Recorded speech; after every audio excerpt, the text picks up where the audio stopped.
বরুথিনী একাদশী তিথিতে ব্রত মাহাত্ম্য কথা শ্রবণ করুন।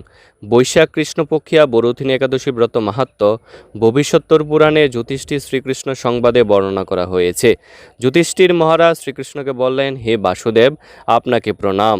বৈশাখ মাসের কৃষ্ণপক্ষের একাদশী কী নামে প্রসিদ্ধ এবং তার মহিমাই বা কী, তা কৃপা করে আমাকে বলুন।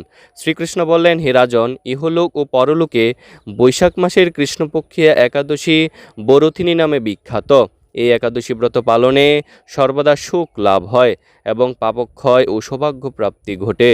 দুর্ভাগা স্ত্রীলোক এই ব্রত পালনে সর্বসৌভাগ্য লাভ করে থাকে।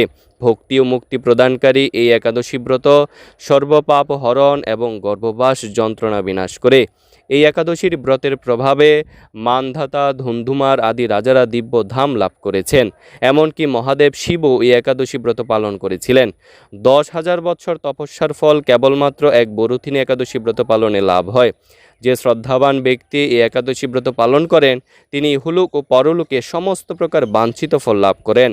হে নৃপশ্রেষ্ঠ, অশ্বদান অপেক্ষা গজদান শ্রেষ্ঠ, গজদান থেকে ভূমিদান শ্রেষ্ঠ, তা থেকে তিলদান শ্রেষ্ঠ, তিলদান থেকে স্বর্ণদান এবং তা অপেক্ষাও অন্নদান শ্রেষ্ঠ। অন্নদানের মতো শ্রেষ্ঠ দান আর নেই। পিতৃলোক, দেবলোক ও মানুষেরা অন্নদানে পরিতৃপ্ত হন। পণ্ডিতেরা কন্যাদানকে অন্নদানের সমান বলে থাকেন। স্বয়ং ভগবান গোদানকে অন্নদানের সমান বলেছেন। আবার এই সমস্ত প্রকার দান থেকেও বিদ্যাদান শ্রেষ্ঠ। কিন্তু এই বরুথিনী একাদশী ব্রত পালনে সেই বিদ্যাদানের সমান ফল লাভ হয়ে থাকে। পাপমতী যেসব মানুষ কন্যার উপার্জিত অর্থে জীবন ধারণ করে পুণ্যক্ষয়ে তাদের নরক যাতনা ভোগ করতে হয়, তাই কখনও কন্যার উপার্জিত অর্থ গ্রহণ করা উচিত নয়। যে ব্যক্তি বিভিন্ন স্বর্ণালঙ্কার সহ কন্যাদান করেন, তার পুণ্যের হিসাব স্বয়ং চিত্রগুপ্তও করতে অসমর্থ হন। কিন্তু বরুথিনী একাদশী ব্রত পালনকারী কন্যাদান থেকেও বেশি ফল লাভ করে। ব্রতকারী ব্যক্তি দশমীর দিনে কাঁসার পাত্রে ভোজন, মাংস, মসুর, ছোলা, শাক, মধু, অন্যের প্রদত্ত অন্নগ্রহণ, 2 বার আহার ও মৈথুন পরিত্যাগ করবে।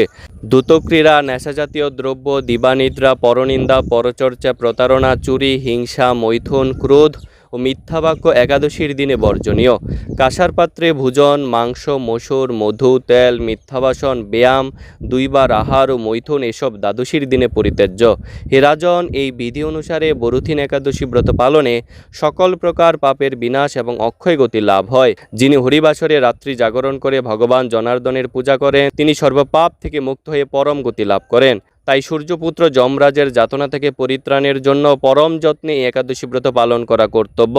বরুথিনী একাদশীর ব্রতকথা শ্রদ্ধাভরে পাঠ বা শ্রবণ করলে সহস্র গুদানের ফল লাভ হয় এবং সর্বপাপ থেকে মুক্ত হয়ে বিষ্ণুলোকে গতি হয়। হরে কৃষ্ণ।